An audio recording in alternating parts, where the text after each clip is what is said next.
నమస్తే అన్న. ఏం పేరు నీ పేరు? నా పేరు ప్రసాద్ అండి. ఏం చేస్తారు? ఎలక్ట్రిషియన్ అండి. తెలంగాణ. ఏం లేదండి, పెళ్ళి అవ్వలేదండి. ఎంత వస్తాయని మీకు రోజుకి? మాధ్యం 1000 రూపాయలు అండి. 20 రూపాయలు వస్తాయి. ఏం చేస్తారన్న? ఎలక్ట్రిషియన్. ఎలక్ట్రిషన్లో 20 రూపాయలు వస్తాయి రోజు. మరి వైసీపీ ప్రభుత్వంలో ఏమన్నా బెనిఫిట్స్ ఏమన్నా అందినాయి సంక్షేమ పథకాలు? మాకు వైసీపీ అయితేనేమో పనులు ఉన్నాయన్న. ఈ ప్రభుత్వంలో అయితే పనులు లేవు. ఈ ప్రభుత్వంలో అయితే 800 వస్తాయి రోజుకి, ఎంత కష్టపడి తయారు చేసిన. ఆ ప్రభుత్వంలో అయితే మాకు పనులు ఉన్నాయి, పనులు లేవని చెప్పి దీనికి వేశారు. ఆ ప్రభుత్వంలో నేర్చుకోలేదు, భవన్ కార్మికులు అన్నీ ఆపేశారని చెప్పి అప్పుడే ప్యాకింగ్ వచ్చింది.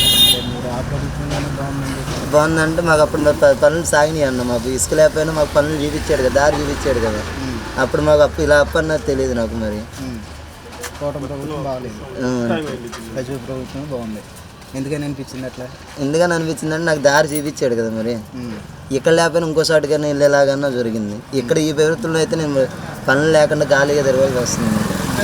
అది ఈ ప్రభుత్వం బాగలేదు అట్లయితే.